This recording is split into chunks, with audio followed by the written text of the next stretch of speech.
pas que Mike Moukeba était député provincial. Avant de l'arrêter, il Sengeli Olongolae, ou Babenga en français immunité. Mais immunité, président de la République Moutakenda Olongol. Mes chers messieurs de Lamouka, vous devez cesser avec la comédie. Vous ne devez pas finir le passé. Parce qu'il a peur d'arrêter Kabila. Mais Kabila ne sera pas arrêté seul. Ce qu'il est là, Félix Tshisekedi a fouiné le passé. Il ne sera pas seul. Il sera accompagné avec les membres de Lamouka. Vous pouvez expliquer peuple Baïba. Nanzela, madame, Makadam Ezoleka, Bakouti a ta village à 5 maisons. Il faut construire l'hôpital, la maternité, côté la bango électricité, côté la bango, Bamaï, oh, ya pompe pas, na kolongo la villageois, na mnini wana. Maintenant, route wana koleka, combien de villages? C'est un moment grave.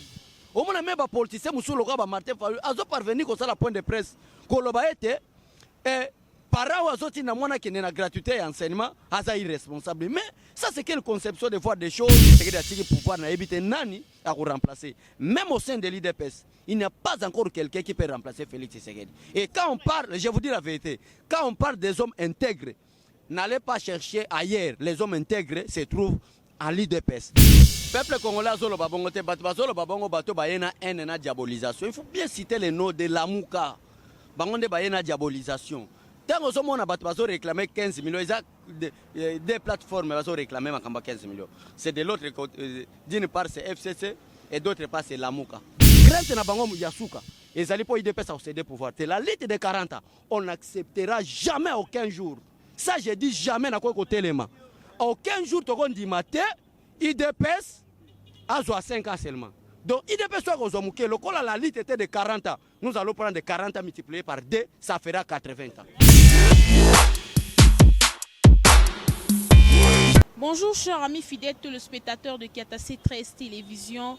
Bienvenue dans votre émission Actualité politique. Actualité politique, une émission qui vous donne des actualités concernant la politique congolaise. Eh bien, aujourd'hui, nous sommes précisément au siège de l'IDPS où nous sommes venus parler avec l'un des présidents du Parlement debout qui est là, qui est bel et bien notre invité Abbé Cholé, que nous allons échanger avec lui aujourd'hui. Sans plus tarder, je dis déjà bonjour à mon invité. Bonjour Abbé Cholé. Bonjour grande dame, mes journalistes, bonjour au peuple congolais, à mon président de la République Félix Tshisekedi, parce que maintenant, je suis vraiment fier d'être congolais, parce qu'à la tête du pays, ce n'est pas un indiscipliné, ce n'est pas quelqu'un qui vient, on ne connaît pas ses origines, mais c'est quelqu'un qui a une famille et connu avec son père et sa mère et ses grands et petits frères. Donc merci vraiment à tous les combattants et combattantes de l'IDPS. Merci Abbé Cholé. Abbé Cholé, Olobi Awa, tu es fier de ton président, tout, Koumissi et Belé. Mais non, président de la République depuis Bimi, président. Et ça, tout ça, moi déjà. Moi, tout ça, une année déjà, depuis Bimi, président de la République. Président de la République, Banda Bima, peuple baso le la kakababi, kolia, ezate, garandenge ezaki liboso, baso kembaka na olia, fufu ezaka ya omata, masangu ya komata, makamusu se yotambola te, dollar coûte kolobate, car la classe n'est gratuite. Classe un peu gratuite, mais comme misusu, baso tang sa bango bana te banda bakangama na plan du cours. Mais non, Abbé Cholé, au sal analyse wa ndengeni. Merci beaucoup, maman journaliste. Vraiment, question posée, on a regretté, ça n'a pas si. Parce que Makambo au Congo, et ça a été des siècles et des siècles, président Félix Tshisekedi a bandit réalisé. Au moment où personne ne Félix Tshisekedi soit basé dans le monde arabe, basé dans le pays de l'Arabie Saoudite, basé dans le pays de Maroc en Afrique, mais là, il faut que les statistiques au Koumisaï. Parce que Makambo, nous sommes Kabila pendant 18 ans. Félix Tshisekedi est en train de le réaliser. Dans 8 mois, et un bilan à un président de la République, on ne demande pas après une année, 2 années. Un bilan, on exige après 5 mois. Dans 8 mois, à tout l'oni bilanga. Dans 8 mois, à tout investisseur, mais Azana se battre en tant que les garants de la nation pour que le peuple congolais se retrouve. L'Europe, par exemple, le bilanga dossier à gratuité et enseignement. Au lieu du peuple congolais, c'est grave. Au moins, même les politiciens, Martin Fayou, ils ont parvenu comme ça la point de presse. Parents azoti na mwana qui n'est la gratuité et enseignement, aza irresponsable. Mais ça c'est quelle conception de voir des choses. Ozomona batu mususu, yango ozomona na debi na ebisa que je suis fier maintenant d'être congolais parce qu'à la tête du pays, ce n'est pas n'importe qui me félicite, c'est quelqu'un qui a une famille. Quand on parle d'une famille, c'est-à-dire il a sa mère et son père avec ses grands et ses petits frères. Donc il est connu. asa mutu moko awuti donc au hasard boye te donc ayebani quartier na bisika atangeli yango nazoma biso tolo bato a fier. Maintenant gratuité et enseignement ezali une innovation te, ezali une créativité du président Félix Tshisekedi te, mais c'était droit constitutionnel au basengaki école de base, c'est-à-dire de première primaire jusqu'à 8e année. Et c'est une gratuité et enseignement. Maintenant, Félix Tshisekedi, il y a 8 mois, alinga lobake une année oyo, et ça une année d'observation, peuple alinga comprendre. Mais avec souci de son pays, de son peuple, Albina Robandaka, commencez d'abord si vous avez des idées, vous avez des innovations, commencez. Président de la République a bandi, na gratuité et enseignement. Yo peut-être son impact et la gratuité et enseignement te pose à Kinoise. Tout n'a pas villageois. Bah tout au bout de l'intérieur, bah il y a impact nin, il y a gratuité et enseignement. On a degré ba para ba souffrance ko pesa minerval na ville qui quitte o eza ville nanga. Donc le peuple nous ça s'appelle à comprendre que Félix Tshisekedi alinga bongisa mboka. Donc olanda no babilobela wana te na ko adresser ka na peuple congolais. Peuple congolais boza la JTT. Lelo maman journaliste ozo mona biso tozonyo kwama pour na faiblesse à peuple congolais. Peuple congolais so azaki faible te mais les souffrances sont lelo ezate. Les années 60 65 Congo ezalaki parmi ba pays développés au monde. Tozalaki na budget plus que le Canada, tozalaki na budget plus que la Chine, tozalaki na budget plus que l'Afrique du Sud. Mboka ezalaki développé. Mais le loso Congo ezonga sima. C'est à cause de la faiblesse du peuple congolais. Et les politiciens congolais balingi ba profiter de la faiblesse wana pour être baloba n'importe quoi. Nazo rassurer yo en dehors de Félix Tshisekedi, il n'y aura aucun politicien qui peut parler pour l'intérêt général. Ça, je vous dis la vérité. Jour où Félix Tshisekedi a tiré pouvoir, n'a évité Nani à remplacer. Même au sein de l'IDPS, il n'y a pas encore quelqu'un qui peut remplacer Félix Tshisekedi. Et quand on parle, je vous dis la vérité, quand on parle des hommes intègres, n'allez pas chercher ailleurs. Les hommes intègres se trouvent à l'IDPS. Maintenant, à l'IDPS, on n'a pas encore trouvé quelqu'un qui peut remplacer Félix Tshisekedi. Donc c'est quelqu'un qui est très honnête, Zala calme, il est en train de travailler pour vos intérêts. Ok, merci beaucoup. Je crois que ça lui plaisir. On a tout bon, surtout les spectateurs à Makasi vraiment il y a 13 on a moni depuis États-Unis d'Amérique na moni yeba benga kaye Clément Mahamba Gisèle depuis États-Unis d'Amérique. Big salam à toi. Abbé Cholé, ils sont là 15 millions. 15 millions. Président de la République, président de la République a échappé, il sera 15 millions. Donc il autorise la corruption. C'est ce que dit le peuple congolais. Mais non, c'est l'obino. Analyse Nibosali. Le peuple congolais a une diabolisation. Il faut bien citer les noms de Lamouka. Il y a une diabolisation.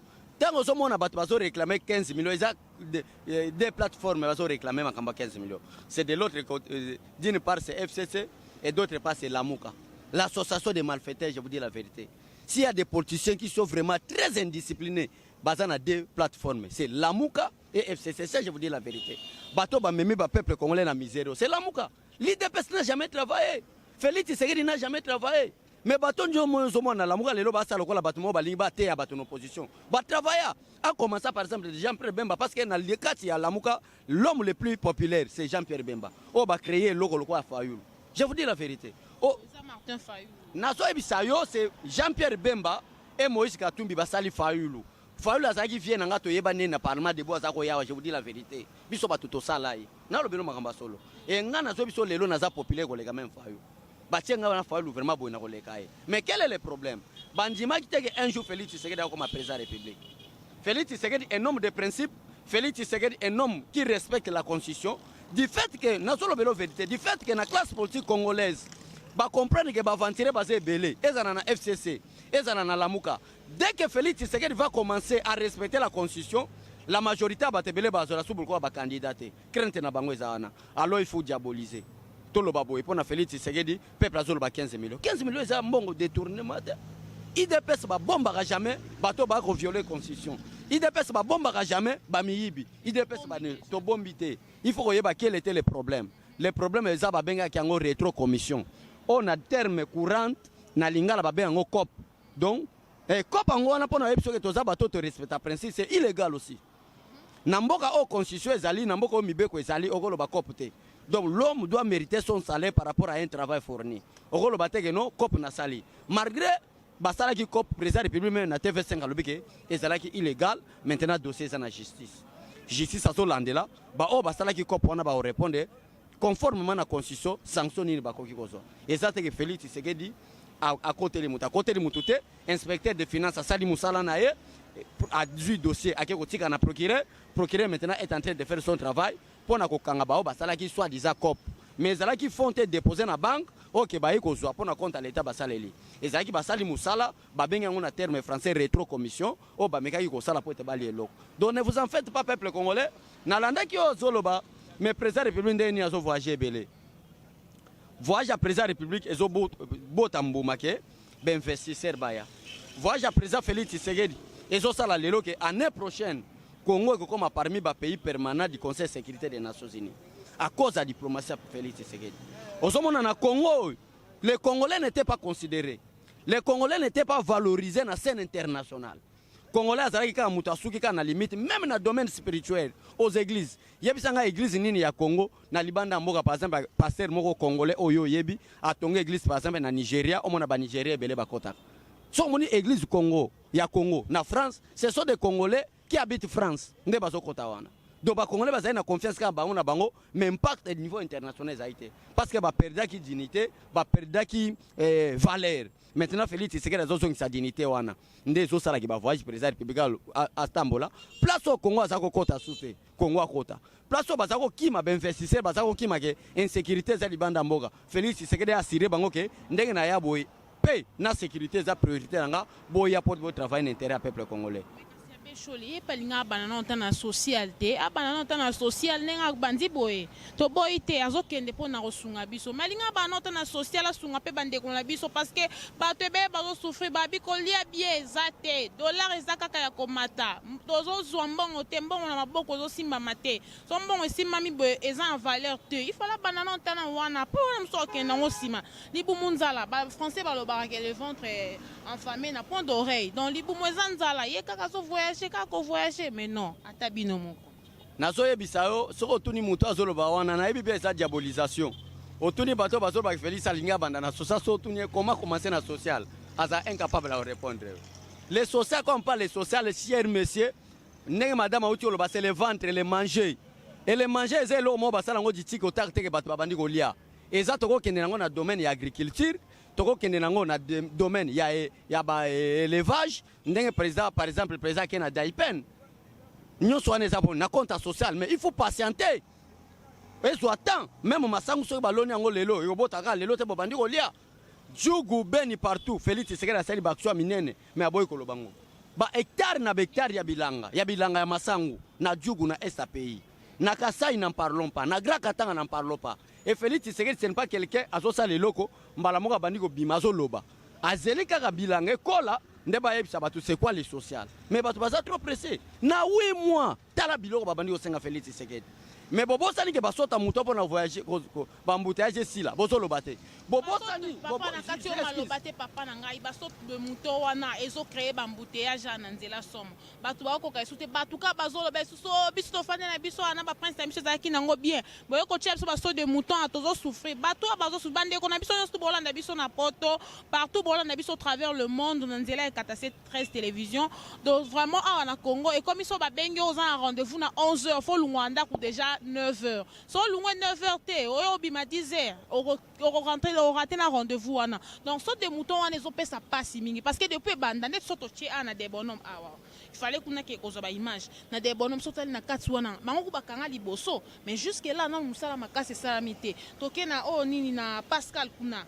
Bazui sou ba pousser les sous nzele kanga misu makasi non j'étais là na Pascal nazaki wana semaine passée mais na koga kité na oso ke aéroport na kanga mi na ndengo sakanate ya beshole ata bino moko pe to zala pe quand même batu to sungana pe hein ezo ça pe passe na mitema batu mais non qu'est-ce que vous en dites ah congolais na regretter makambo lobi oye basili si na pompage lobi te omonika oya de bonhomme bazotonga oyo ya croisement yangwana kasi oyo ya croisement Mandela na 24 bazana kotia déjà pompo esila olobité ozolanda oyo ya de bonhomme olobi nazo kitana osomona déjà mabulu babandi ko boka déjà sima po batelisa ba pied oyo zo mata mais peuple congolais problème ko umele zate problème ezali même yo moi so yebi malamu ke avant te moto moi si abota eza o babenga bongo douleur d'enfantement o ezo sala peuple congolais ba embouteillage biso to boy to sala politique lokota te embouteillage eze ebele mais problème ezali embouteillage wana ezo ebele po batiela bino basota moto embouteillage yango esila ville lokola Kinshasa 24 communes plus de 12 millions d'habitants plus de 12 millions d'habitants bazana kati ya ville Kinshasa ezaka na boulevard moko. Donc yo linko lobake non embouteillage ezala na Kinshasa te et yo kokota pona sota moto. Non, il faut expliquer ba vérité. Embouteillage ezala ki. Yango na président république alobike pour éviter l'embouteillage, to ça la bango ba sota moto. Mi tout kezo kende vers Pascal e banda sote mbala moko kolega na sota moto. Mais ba o ezo kende ko kanga na barre et les gars na balabala c'est pour éviter l'embouteillage. Où est le problème? Constitution ezali mbongo DG bimi benjenier bazo sala. Congolais wana zo monango karaté. Mais sota moto.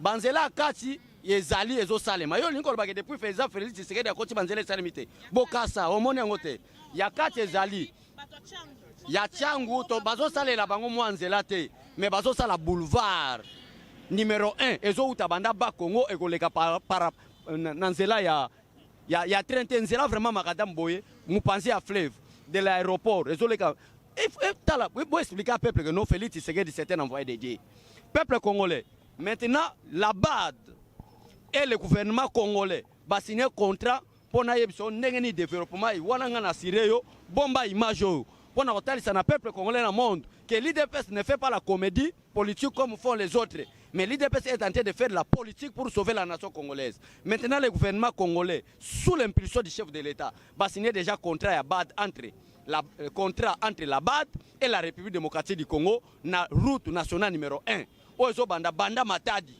et qui na Kinshasa et traverser Kinshasa et qui quitte que Kassai les deux Kassai et que Grand Katanga Équateur route wana et zo dans chaque province. Mais quel est le projet au peuple congolais azo comprendre te azo landa bato ba ko sala ki tribalisme na politique pour na ko distraire bango projet à route wana ezaboy et ko dans chaque province.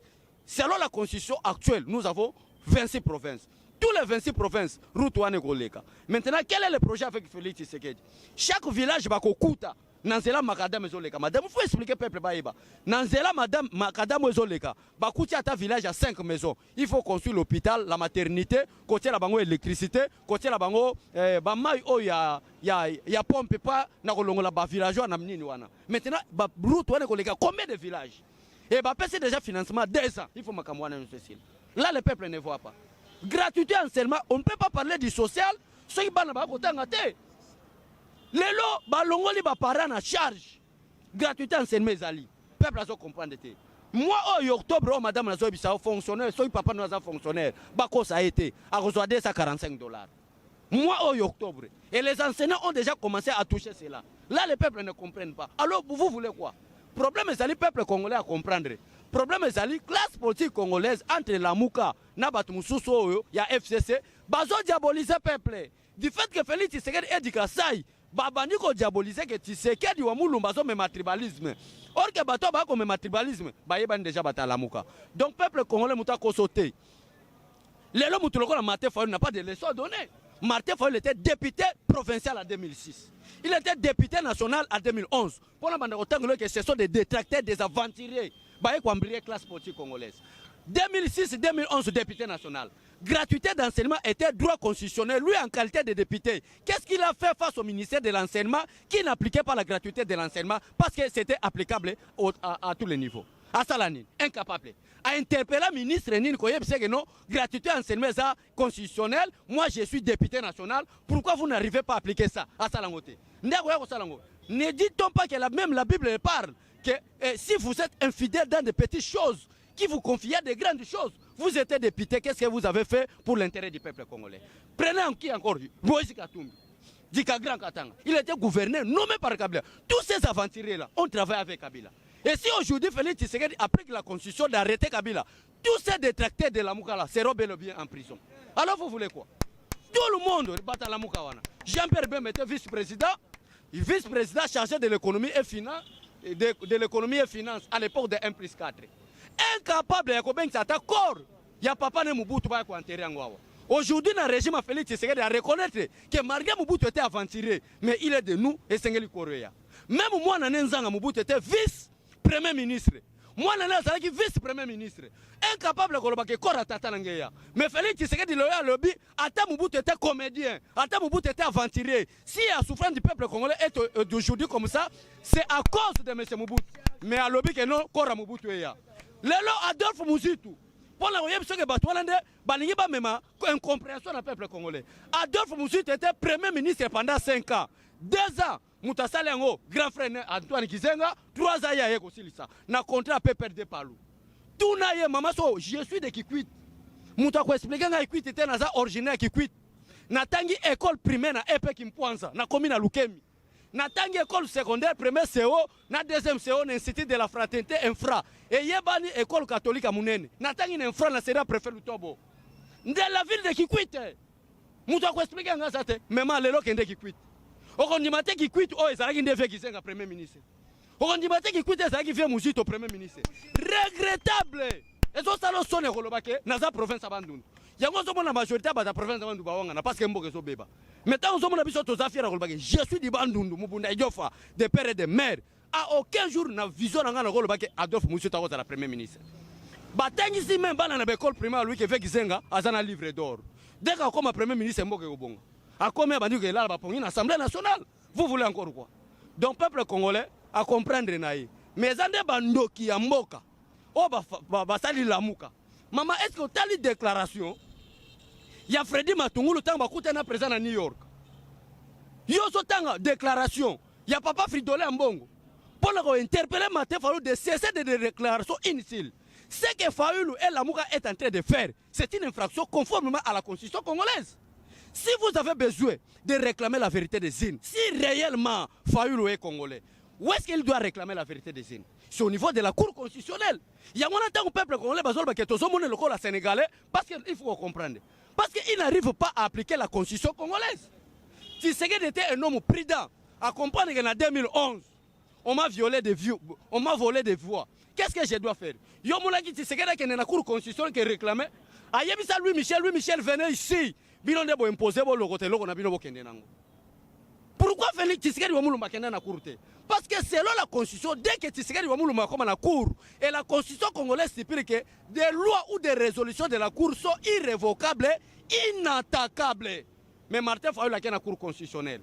Balobi que vous êtes aventurier, c'est lui qui était gagné aux élections, c'était Félix Tshisekedi. Et maintenant, il est tenté de réclamer la vérité des Zines. À qui? À quelle institution, madame? Mais ça devient maintenant une infraction. Parce que la Cour a déjà rendu public les résultats pour dire que c'est Félix Tshisekedi qui est gagnant. Maintenant, ce qu'il faut être tenté de faire, c'est la violation de la Constitution. Et ce que Félix Tshisekedi a raté, Talandenge, peuple congolais va diaboliser le peuple congolais. Balobi Félix Tshisekedi a boyi ko fouiner le passé. Félix Tshisekedi ne veut pas fouiner le passé. Parce qu'il a peur d'arrêter Kabila. Mais Kabila ne sera pas arrêté seul. Ce que Félix Tshisekedi a fouiner le passé. Il ne sera pas seul, il sera accompagné avec les membres de l'Amouka. Quand on parle d'enrichissement illicite, Moïse Katumbi est là-dedans. Quand on parle d'enrichissement illicite, Jean-Pierre Bemba est là-dedans. Alors, peuple congolais, faites confiance au président Félix Tshisekedi. Il est le dernier cartouche. Même la parole de Dieu le déclare. Jésus est venu, c'est les siens, mais les siens ne l'ont pas reçu. Félix Tshisekedi également est venu chez les Congolais, mais les Congolais ne comprennent pas. Ils sont embryés par des leaders politiques aventuriers. Madame. Donc Félix Tshisekedi est la seule solution jusqu'à présent. S'il y a des hommes intègres, n'allez pas chercher ailleurs. Les hommes intègres se trouvent à l'IDPS. Et jusqu'à présent, parce qu'à l'IDPS, il y a des hommes intègres, on n'a même pas, au sein de l'IDPS, là où on trouve des hommes intègres, on n'a même pas découvert quelqu'un qui peut remplacer Félix Tshisekedi après 10 ans. Et ok, moi, on a pas ailleurs, dans la Mouka, dans la FCC. Si à l'IDPS, parce que nous sommes là, moi je suis intègre, je crois. Mais jusqu'à présent, malgré notre intégrité, on n'a pas découvert un homme qui peut remplacer Félix Tshisekedi. Si à l'IDPS, maintenant, il y a des hommes intègres, ok, nous avons la Mouka, association des aventuriers. Yo l'année déclaration à Freddy Matungulu. Tant on a raconté le président Félix à New York. Albi Martin Fayulu, vous êtes un escroc. C'est lui qui avait gagné aux élections, c'était Félix Tshisekedi. Le COP n'a pas encore réussi. Taisez, Martin. Il continue de parler. Donc, peuple congolais, parce que le peuple congolais parce que Martin Fayulu, Jean-Pierre Bemba, Moïse Katumbi, Olivier Kamitatu ne ba accompagner Kabila. Le peuple congolais Félix Tshisekedi a été nommé par Joseph Kabila. Mais monsieur Lamouka, Mais je ne sais pas, Lamouka, vous êtes une dame ou un monsieur. Je ne sais pas vous appeler. Lamouka. Mais vous avez travaillé ensemble avec Kabila. Yo mona déjà Félix Tshisekedi qui nous a Kabila. Lelo Adolphe Mouzit a dit que Félix Tshisekedi a nommé. Mais Adolphe Mouzit oublie qu'il a été nommé par l'ordonnance présidentielle signée par Kabila en tant que Premier ministre. Mais vous avez quoi ça peuple pour Nanine? Maman, abat le tribalisme. Moutako Saote, il y a une région de IDP aux journalistes. Au Sala Moussala Malam. Abesho na kati yo malobate bon tango lobaki anazali kolanda yo vraiment na ligne ko katonde malobate tango bande ko loba abesho le lobby Mozitu soki ba pesi bokonzi akokoka ko assumer ba responsabilité ebelete mais Mozitu ngoka moko en l'air akomaka azara premier ministre nasuri ya Kabila mais au moins société zalaka assuré donc tout le monde a social pe zalaka assuré et côté ba université pe batu bazora pe ba bourse o bande kolanda pe zara na si je ne me trompe pas. À l'époque où Mozitu était premier ministre, les gens au moins se sont retrouvés. Dans mon matin, parce que là au moins, je sais ce que je dis. Parce que dans mon lobby, dans le lobby. Non. Ezala matata ponyo. Ezala dof Mozitu, c'est les oiseaux de même plumage. Moutaleki Mouninga Zate, Kende na Maniema. Zela mona que Adolphe Mouzito c'était un avancé, Zela n'a pas prouvé. Parmi les villes qu'on a classées dans la République démocratique du Congo, ville Azaki ville ya Souka ko le ville non c'était ville à Maniema au Kindu. Kindu est la dernière ville. Le Kindu est comme parmi les 5 premières villes qui connaît l'électricité grâce à Matata Ponyo parce qu'il était premier ministre. Mais Kende la qui quitte. Kende la qui quitte. Ok, Ndotala, Mouzito, premier ministre. Parce que, on peut comparer tes villes à Kindu, na ville qui quitte. N'importe quoi qui quitte, les gars, déjà Kindu, Kala. C'est une classification. Kindu est la dernière ville. Après Mbandaka. On s'en l'a madame. Mais le Kindu est commis parmi les 5 meilleures villes dans la République démocratique du Congo, grâce à Matata Ponyo. Meilleure université, meilleure électricité, meilleure régie des eaux. Békola qui toko. Békolo bazobenga békol technique, Matata Ponyo a innové. Mais la ville où la province des intellectuels est connue aux yeux de tout le monde, c'est la province de Bandung. Quelle université Matata Ponyo a construit dans le régime? Qu'est-ce qu'il a fait Mouzito? Qu'est-ce que Mouzito a fait dans le régime? Par contre, il a même volé l'argent de la province de Bandung. Je vais te prouver. La ville de Kikwit est à des stades maintenant. Stade moi je suis originaire de Kikwit. Stade moko eza sika ba bengo stade ya Kazamba. Baso tongango pemeni ya ka militaire moko eza na Kazamba na moko aba commune ya Kikwit. Mais stade ya Kikwit ya kala eza ina commune lukolela na centre na marché central na bango. Clôturer mi panze za ba wenze. L'État congolais a déboursé 2,338,000 $ pour la kotonga stade ya Kikwit. Na régime ya Matata Ponyo. Kende otuta matana, tuna Matata Ponyo mongo wana kenda wapi? Kende otuna Mouzito limbisanga ozo wana kanda ba matata wana ezozonga partout. Kende otuna ba Mouzito mbongo wana ekenda wapi? Ils n'ont rien frère maman. Ndimelanga. La ville qui quitte est parmi des grandes villes, je vous assure. Où ils appellent le peuple belé. Mais ils ont construit cause ya ba matata Ponyo. So ina ko yebisa yo. Makambu cause ya ba Mouzito. Ba Mouzito mais c'est Mouzito, il faut pas flatter le peuple congolais. Ce qui le dollar coûte par contre eza na tomoka likolo. Eza po bangonde batika ki économie ya mabe. Batika ki système ya mabe yango nazo mona ba Mouzito basala ke loka mabe. Maman peuple congolais partout mutu moka ko sabinoté. Félix Tshisekedi est le dernier cartouche ça j'ai même ma tête à couper. Mutu moka ko sa peuple congolais te. Félix Tshisekedi est le dernier cartouche. Bato nyonso ba travailler. Lelo Félix Tshisekedi azotika par exemple katase azotika par exemple gratuité et enseignement. Azotika lokola monument. Lelo Félix Tshisekedi yozolanda te na université ya Kinshasa o babengi nikin. Ozolanda reconstruction sociale makuna te. Ozolanda bopito za kende kuna te. Omona ba question musu na pose question. Na peso conseil ba question musu ko poser ngo na kancha tite. Soko lobi mabe Félix Tshisekedi na ba kancha kanko lo soda ko beto masasi. Parce que makambo ba moni réhabilité par Félix Tshisekedi. Banda régime ya Kasavubuti lelo esalemana note. Donc Nzamba Pambo la président Nabiso, Nzamba Sunga la République démocratique du Congo, nous sommes derrière Félix Tshisekedi. Ba Adolphe Mouzito, ba Matata Ponyo, bango nyonso, baza association de malfaiteurs. Moya ko bangezate. Abeshole to comme chité to betana lisolo yo ifaina tuna yango parce que bazolo bango mingi. Ba ninga na bino donc ba adversaire na bino, disons ba adversaire na bino ba lobi ke Félix Tshisekedi aloba ki état de droit rokanga mutu te tout ndenge nini akangi Mike Mukebai. Mike Mukebai azali premier prisonnier politique ya Félix Tshisekedi. C'est ce que dit bande qu'on a bien aussi longtemps babi que Félix Tshisekedi. Mama lobaka bio za journaliste zo banga nini so ba ko kanga yo ko libérer yo. Non non so banga te na so loba. Batango banani. Non loba te bande qu'on a bino ya lamuka. Balobi bon autant ba yebi bino ke babi ke Mike Mukeba est premier président aza kutu si je me trompe pas ali premier prisonnier il y a Félix Tshisekedi. Soki bandeka lamuka ba sala politique te ba ozala soit belé ba un problème à malaria ou soit maladie mentale. Excusez-moi na kwasime maloba.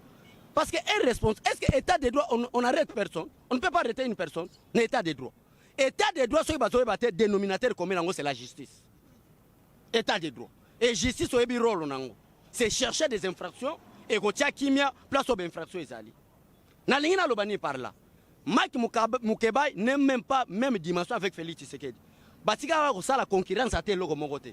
A kokomba prisonnier Félix Tshisekedi ndene bandanine. C'est un simple député provincial.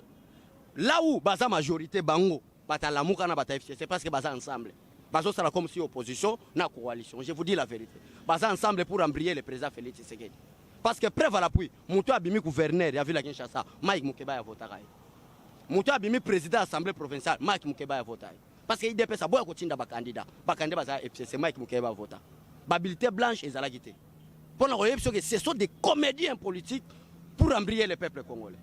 Nalingina lobala, est-ce que même sur Otali Mike Mukeba, même dans la vie sociale, Bakokanya Félix Tshisekedi, excusez-moi, Bakende a un problème nanine. Les lois qui moussent grâce à Félix Tshisekedi. Yo li yuko bosa na ke décrispation politique Rossi Timanga kufa na lemba po Moïse Katumbi akufa na Seragio aya kozonga na mboko na Seragio Joseph Kabila Rossi akufa to bima marche to sala marche décrispation politique pour appliquer l'accord de Saint-Sylvestre Rossi akufa na lemba et le loba Moïse Katumbi azongi 5 balles betama 5 gaz seulement Bamboussa Nyamwisi ba oba memeli biso ebela ba Rwandais parce que derrière l'armée de Mboussa Nyamwisi à l'époque était des Rwandais ba quel ensemble city ba komisi bango ba Congolais. Le Félix Tshisekedi a sali décrispation ba yena mboka. Nde alanda Martin alanda Mboussa Nyamwisi te alanda Moïse Katumbi te aya kolanda nde un simple représentant Mike Mukeba o aza même na lopango na lemba te. Ata yo moko vraiment ma sœur. Vraiment ata polémique en ezala. Quelqu'un qui n'a même pas acheté une moto, Félix Akinde Holanda. Ça c'est quelle comédie politique. Donc problème ezali allait demander au président de l'Assemblée. Le président Félix Tshisekedi a promis au peuple congolais la séparation du pouvoir.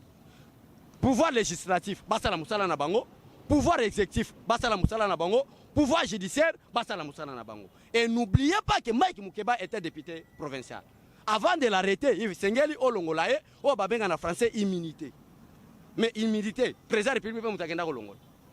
Mes chers messieurs de Lamuka, vous devez cesser avec la comédie. Ce que l'ingo ça la politique, allez lire la Bible et consulter aussi la constitution de la République démocratique du Congo. Nous devons comprendre c'est quoi la politique. Parce que politique à Liboso et bandé na kacha Bible. J'ai l'impression que Batalamuka baye ko sala ndé politique en 2018. Ils ne comprennent pas la politique. Depuis quand monaki Tshisekedi wa Mulumba o atangi sibiso politique na Congo, azala na Mobutu. Azako yebisa Mobutu mais c'est Mobutu. Même temps ba Belge bakenda ki batika ki multipartisme. Yo ko sala coup d'état olingo comme na monopartisme, c'est lui qui est le président de l'impère devient d'office le président de la République. Nabo, ils ont ça multipartisme. Et si aujourd'hui MLC est considéré comme un parti politique, SID, Ensemble pour le changement, G7, en passant tous les partis politiques là sont considérés comme des partis politiques, c'est grâce à la lutte de l'IDPS. Parce que l'IDPS a lutté pour le multipartisme. Et le loya a diabolisé. Donc, mes frères, mon vieux Mike Mukeba, dans un degré, il faut expliquer pourquoi Mike Mukeba a été arrêté. Madame, papa Mukolo lokola papa Nabiso Mokia. Un responsable d'une famille, à mon avis, vraiment, à TV, Mike Mukeba a parvenu il souffre de la maladie mentale. Ça, ce n'est pas une infraction. Ce qui est comme un prisonnier, Félix Tshisekedi. C'est quoi ça? C'est quelle comédie? Donc, peuple congolais, bolandate, maman journaliste, ça n'est pas posé la question. Mais na royebi sabino bo solo. Makamuna bango ba si sango bango moko. Mais problème ya batalamu ke zanini. Ba yebi malamu ke ba principe ko za la respecter. La majorité des politiciens basés dans la Mouka Bakoy ko postuler. Preuve à l'appui. Moïse Katumbi a postulé. Pourquoi on postulé pour un métier? Ba Congolais ba botaka ba métier. Oui, nasolo belo makamba solo. Yo ndemo za boy soko bali mutu mwindo lokwa papa journaliste na ngaso nzamba sungi bobala ni peut-être ça peut être une prophétie. Bobala ni caméraman. Ce qui partait nzamba sungi lobi ke bobala ni. En tout cas, ce qui n'a moni que au PC mon métier na oyebisa boya yo. Po ba Congolais ba bota ka métier te. Po bota métier fu papa za la mutu mwindu, mama za la mundele. Amiel pas pembe. Nani? Amiel pas pembe to ko sa pembe métier. Amiel za pembe, pembe ya ba Congolais, pembe ya ki métier te. Je ne parle pas de pembe en tant que peau, je parle de pembe en tant que métier. Ba Congolais ba bota ka ba métier te. So moni mutu mo za Congolais za métier, quel que soit rang social na ye, ye ba bega za 50-50. 100% il faut en apostole ba Bécholé. Vrai Congolais yeyo. Sur la mouka eza association ba métier. Jean-Pierre Bemba zana moi 50% ba portugais oyebi. Olivier Kamitato azana moi 50% ba belge wana yo yebi. Moïse Katumbi azana 50% ya ba soki ya ba juif wana yo yebi. Donc yango on doit comprendre que Félix Tshisekedi est razo banda respect à la constitution et la constitution stipule que pour être candidat président de la République vous devez être d'origine congolais. On parle d'origine congolais. Or que si vous êtes métis, vous n'êtes pas d'origine congolais. Il y a une crainte na bango ezali à respecter tous les candidats. Et M. Adolphe Mouzitou, je vous mets en garde. Accompagné de Martin Fayoulou. Si vous avez besoin de faire réellement la politique, on est d'accord avec vous. Mais vous devez respecter la Constitution, aller consulter la Constitution et lire la Bible pour comprendre.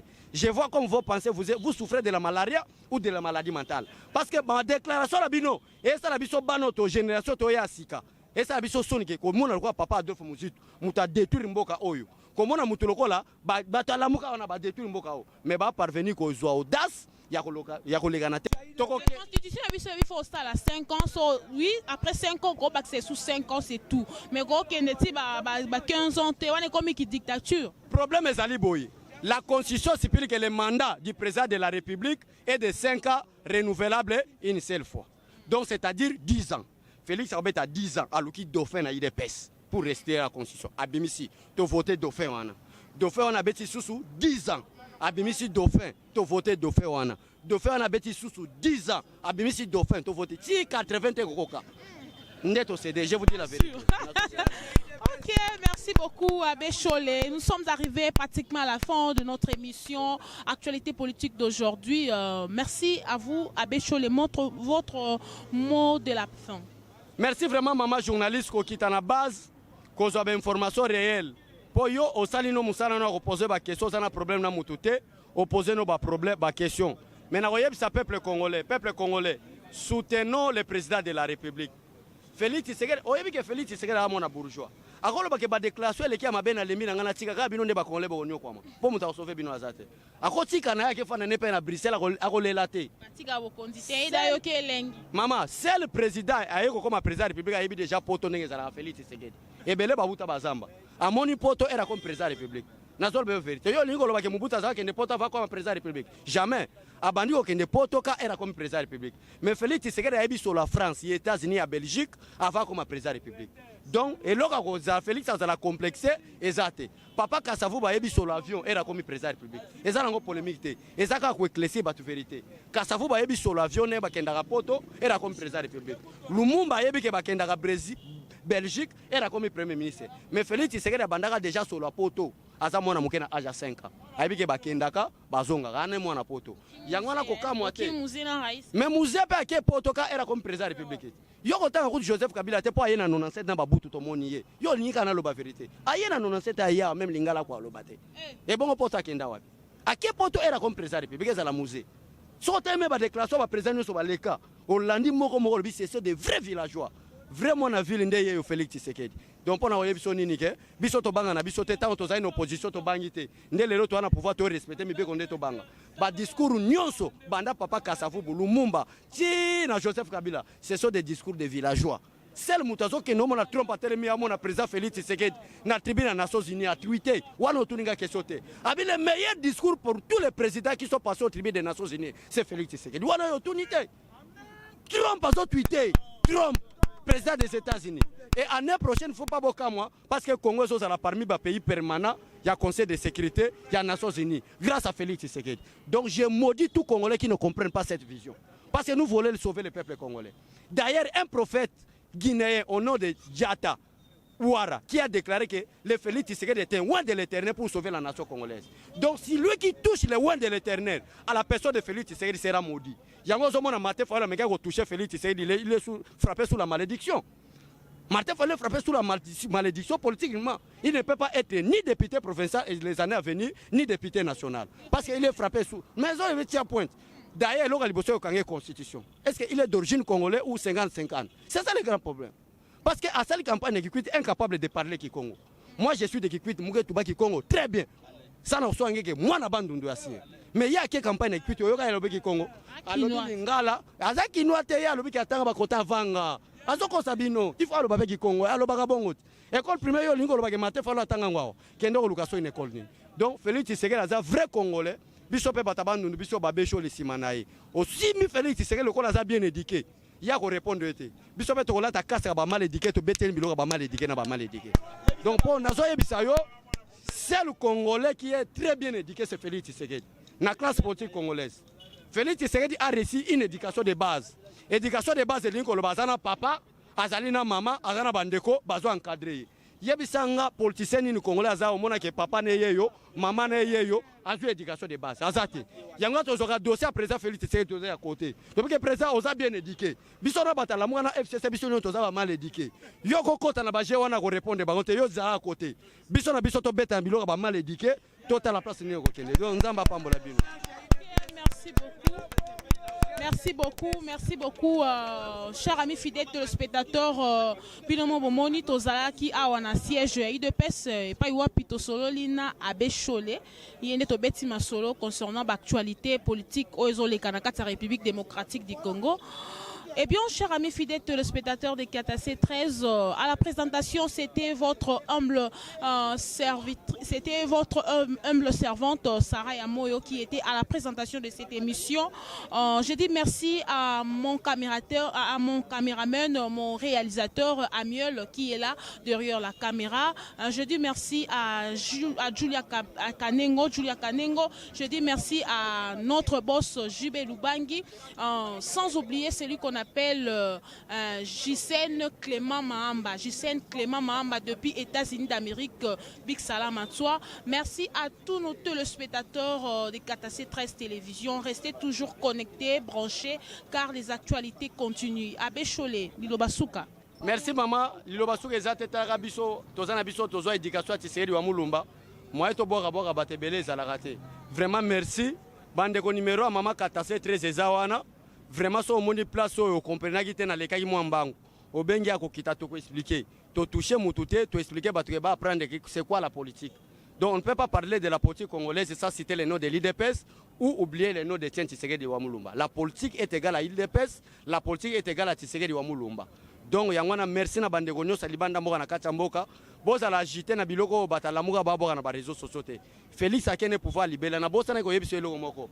Biso tolobi que Félix Tshisekedi a bétané 10 ans selon la constitution. Mais ba décider ya monde balobi que classe politique congolaise est mal éduquée. Kotika Félix Tshisekedi ça la ka 10 ans za mabe. A bétané ata 20 ans pour éduquer ba politicien congolais, ndé constitution que ça la respecter. Merci Abbé Cholé, mais to boy ne m'a violé constitution 20 ans te so ça la 10 ans c'est. To violer constitution te preuve à la plus bon mona que Kabila comme en 2018.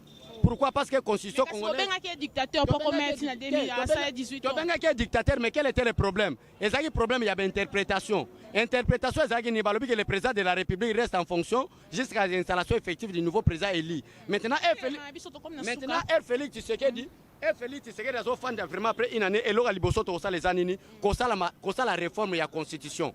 Place au balobi que le président de la République reste en fonction jusqu'à l'installation effective du nouveau président, biso IDP toyana innovation. Tozolo baboy. Au cas où les élections ne sont pas organisées, et le président de la République et le président de la Commission électorale nationale indépendante de la CENI en sigle seront arrêtés. Yango somo na balobi que ne mutako sa le loko wana za président Félix Tshisekedi za ba combattant donc boka moité soga beti 20 ans parce que 20 ans to luka moyen au somo na le loko politique congolaise et comment mabe madame ezali po fondement ba papa Lumumba na ba kasavu batikela biso mabe yango na sel mutako tikela biso fondement ya sika eza Félix Tshisekedi a encadré nanu ba politicien congolais a encadré na peuple congolais so ça 20 ans de constitution et banda za la respecter régulièrement nzamba pambo la peuple congolais nzamba pambo la président de la République mais à maudire, je dis bien à maudire Parce que même la Bible dit ne touchez pas à mes oins. Et Félix Tshisekedi est le oin de l'Éternel pour sauver la nation congolaise. Tout ce qui oserait toucher Félix Tshisekedi Wamulumba sera maudit comme votre frère Maté Fallou sous la malédiction. Que Dieu vous bénisse. Oh, merci beaucoup, merci. C'est la fin de cette émission. Merci à vous tous qui nous ont suivis. Merci à tous les téléspectateurs de KTC 13, nos fans de KTC 13 Télévision. Restez toujours branchés, connectés, car les actualités continuent toujours sur KTC 13 Télévision. Merci à Amiel, mon réalisateur. Merci à tout le monde. Merci à Gisèle Clément Mohamba depuis les États-Unis d'Amérique. Merci à mon boss, mon papa, à Jubé Lubanga, Jubé Lubangi, mon papa. Merci. Merci à Julia Kanengo. Merci à vous tous. Au revoir.